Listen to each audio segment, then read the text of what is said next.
Okay, welcome to the personal tutor. मैं ऋषिकेश। आज हम पढ़ने वाले हैं क्लास 11th का फिजिक्स का chapter motion in a straight line. ठीक है, सो motion in a straight line बात करें तो जो ये जो ब्रांच जो हम पढ़ने वाले हैं ये किस में आता है? फिजिक्स के काइनेमेटिक्स के पार्ट में आता है। ठीक है, सो इसको पढ़ने के लिए सबसे पहले हमें पता होना चाहिए कुछ टर्म्स होती है। ठीक है, सबसे पहले अगर बात करें रेस्ट में, ठीक है, तो any body is at rest.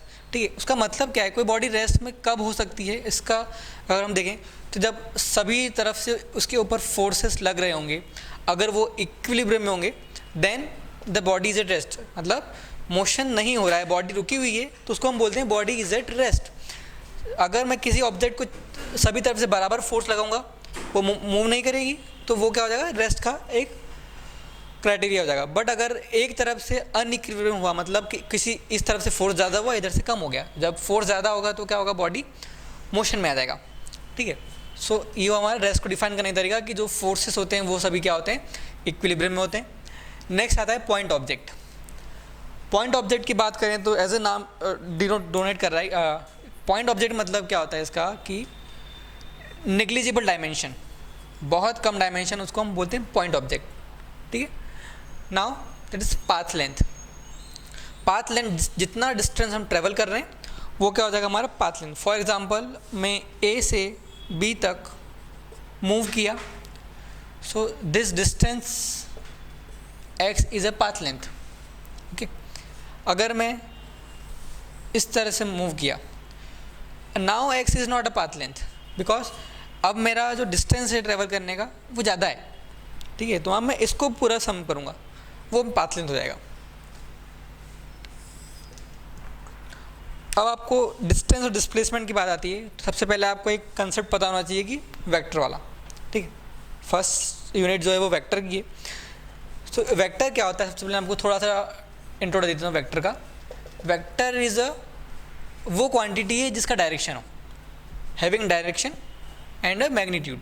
अगर मैग्नीट्यूड और डायरेक्शन है, मतलब अगर मैं कहता हूँ 4 metre in a direction of west और 4 metre in direction of east, तो जैसे ही डायरेक्शन लग गया, किसी भी क्वांटिटी में अगर डायरेक्शन लगा, डायरेक्शन लगने का मतलब क्या है? कि वो वेक्टर क्वांटिटी है। क्लियर? हाँ। नाउ अब डिस्टेंस और डिस्प्लेसमेंट की बात करते हैं।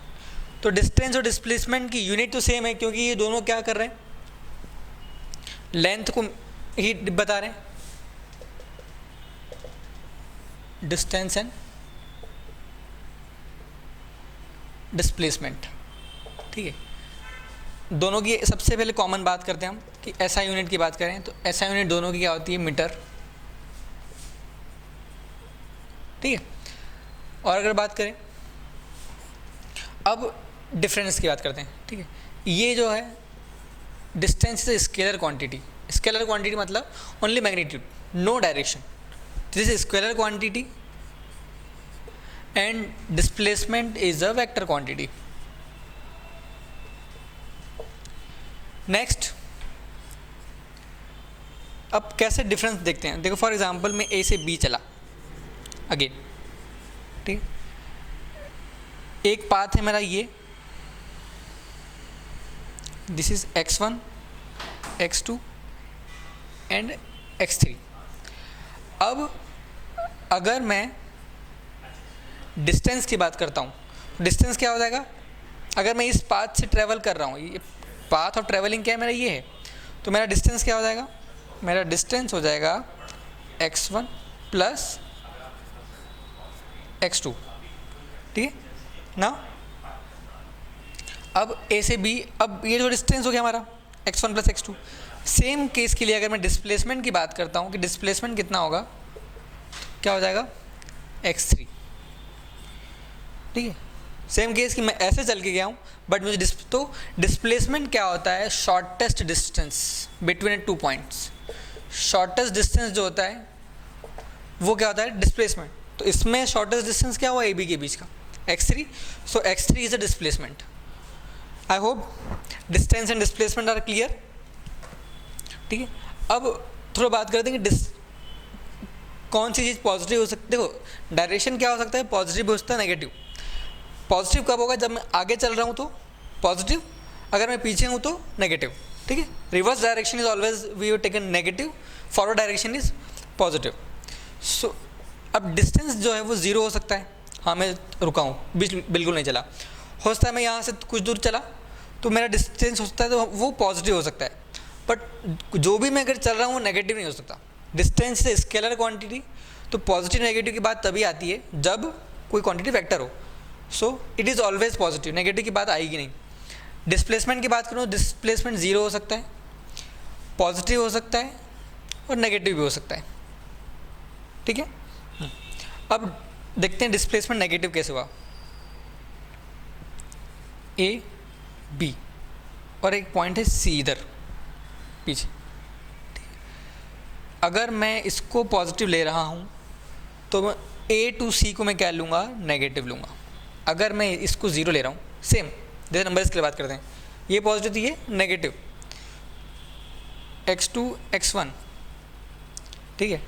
सो मैं अगर बात करूँ तो डिस्प्लेसमेंट ए सी कितना होगा, माइनस x2, डिस्टेंस ए सी कितना होगा, ओनली x2, डिस्प्लेसमेंट कितना होगा, माइनस x2, क्योंकि नेगेटिव डायरेक्शन है, पर डिस्टेंस कितना होगा, ओनली x2। यहाँ पे क्लियर हो गया। अब हम बात करते हैं स्पीड की, ठीक है। स्पीड क्या होता है, स्पीड होता है डिस्टेंस अपॉन टाइम, ठीक है, ये स्पीड होता है। वेलोसिटी भी सिमिलर है, बट वेलोसिटी क्या होता है, डिस्प्लेसमेंट अपॉन टाइम। यूनिट क्या होती है इन दोनों की, डिस्टेंस की होती है मीटर, ये है सेकेंड, सो हमारा क्या हो गया, मीटर सेकेंड इनवर्स, मीटर पर सेकेंड, और इसको बोल सकते हैं मीटर पर सेकेंड। सेम इसका भी क्या हो जाएगा, मीटर पर सेकेंड, दिस इज ऐसा यूनिट। सेम अब जैसे स्पीड क्या हो सकता है, ज़ीरो भी हो सकता है, पॉजिटिव हो सकता है, क्योंकि वेलोसिटी भी वेक्टर क्वांटिटी है। सो वेलोसिटी ज़ीरो भी हो सकता है, पॉजिटिव भी हो सकता है, नेगेटिव भी हो सकता है, ठीक है। तो ये हुआ हमारा। अब हम बात करते हैं एवरेज स्पीड की। एवरेज स्पीड क्या होता है, एवरेज स्पीड होता है total distance upon total time, this average speed. Similarly अगर मैं एवरेज वेलोसिटी की बात करता हूँ तो total displacement upon total time. Total displacement समझ में आया। फॉर एग्जांपल देखो कैसे डिस्प्लेसमेंट और टोटल डिस्टेंस और टोटल डिस्प्लेसमेंट में चेंजेस आता है, और टोटल डिस्टेंस और टोटल डिस्प्लेसमेंट के चेंज आने से वेलोसिटी और स्पीड में डिफरेंस हो जाता है। फॉर एग्जांपल मैं गया A to B, then A to C, ठीक है, बी टू सी। अब मैं कहता हूँ टोटल डिस्टेंस कितना हुआ, x1 प्लस x2, डिस्टेंस कितना हुआ, x1 प्लस x2। पर अगर मैं बात करूँ डिस्प्लेसमेंट की, इसको हम 90 डिग्री लेते हैं, इजी रहेगा। डिस्प्लेसमेंट कितना होगा, शॉर्टेस्ट डिस्टेंस, क्योंकि x3 के बराबर, और x3 कितना होता है, पाइथागोरस थ्योरम लगा सकता हूँ मैं यहाँ पे, x1 square plus x2 square root, so x1 square plus x2 square. अब देखिए टोटल डिस्टेंस और टोटल डिस्प्लेसमेंट में चेंज आ गया, और जैसे ही चेंज आया मतलब स्पीड और वेलोसिटी में, टोटल एवरेज स्पीड और एवरेज वेलोसिटी में क्या आ जाएगा, चेंज आ जाएगा, ठीक है। अब हम बात करते हैं यूनिफॉर्म स्पीड की। तो सबसे पहले हम बात करें यूनिफॉर्म मोशन। अगर यूनिफॉर्म मोशन क्या होता है, यूनिफॉर्म मतलब आप समझ सकते हैं रेगुलर मोशन। तो equal distance in equal interval of time अगर है, कवर करा है, कोई बॉडी मोशन में है और अगर वो equal distance in equal interval of time, then वो मोशन क्या हो जाएगा, यूनिफॉर्म मोशन हो जाएगा, ठीक है।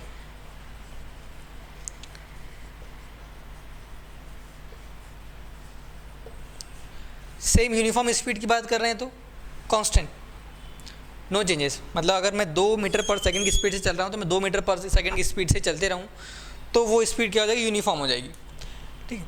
हाँ, सो ये हमने सारी टर्म्स को कर लिया है। अब हम बात करते हैं कुछ ग्राफ कि कैसे ग्राफ होते हैं, ठीक है। तो अगर मैं पोजीशन टाइम ग्राफ की बात करता हूँ, पोजीशन टाइम, देखो अगर बॉडी एट रेस्ट है तो मतलब डिस्टेंस कुछ नहीं हो रहा है, जहाँ पर है वहीं पर है, तो constant parallel to the time axis, ठीक है। अगर मैं कहता हूँ कि बॉडी यूनिफॉर्म मोशन में है तो स्ट्रेट लाइन, स्ट्रेट लाइन मतलब क्या हुआ, देखो 4 मिनट में इतना, अगले 4 मिनट में इतना, अगले 4 मिनट इतना, कांस्टेंट डिस्टेंस ट्रेवल हो रहा है। हम ग्राफ को देख के थोड़ा समझ सकते हैं, तो equal distance in equal interval of time हो रहा है, मतलब ये क्या है, यूनिफॉर्म मोशन का ग्राफ हो गया, यूनिफॉर्म मोशन का position time graph, uniform motion का पोजीशन टाइम ग्राफ। अब अगर ये स्ट्रेट लाइन नहीं है और कुछ इस तरह से है, मतलब ये नॉन यूनिफॉर्म मोशन हो गया, मतलब इसको हम क्या बोल सकते हैं, वेरिएबल मोशन। क्या बोल सकते हैं, वेरिएबल मोशन। तो आपको ये तीनों ग्राफ समझ में आएंगे पोजीशन टाइम के, ठीक है। अब हम बात करते हैं एक्सेलरेटेड मोशन की, यूनिफॉर्मली एक्सेलरेटेड मोशन, ठीक है। तो एक्सेलरेटेड मतलब स्पीड अप होना, स्पीड अप, कोई स्पीड अगर बढ़ रही है तो मतलब क्या है, वहाँ पे एक्सेलरेशन हो रहा है, ठीक। सो अब हम बात करते हैं, अगर एक्सेलरेशन भी कांस्टेंट है मतलब क्या हुआ, उसको हम क्या बोलेंगे, यूनिफॉर्म एक्सेलरेटेड मोशन बोलेंगे। फिर अगर acceleration is also constant, then the motion is called uniformly accelerated motion, ठीक है। इसको पढ़ने के लिए जो बाकी डेवलपमेंट हुआ है काइनेमेटिक्स का, वो यूनिफॉर्मली एक्सेलरेटेड मोशन से हुआ है, क्योंकि कोई भी चीज़ ऐसी नहीं है जहाँ पर एक्सेलरेशन ना हो, ठीक है। सो इसको पढ़ने के लिए हम 3 इक्वेशन ऑफ मोशन की बात करते हैं, ठीक है। 3 equation of motion. First, S equal to ut plus half at square. Second equation,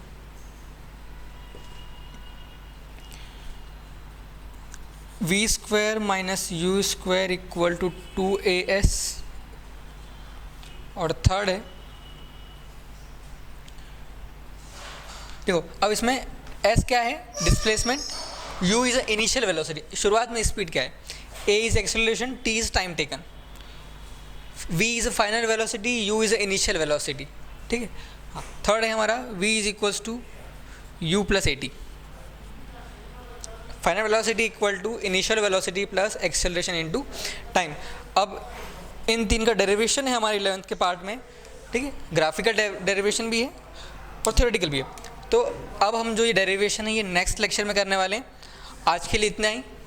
I hope आपको वीडियो अच्छा लगा होगा। Thank you for watching.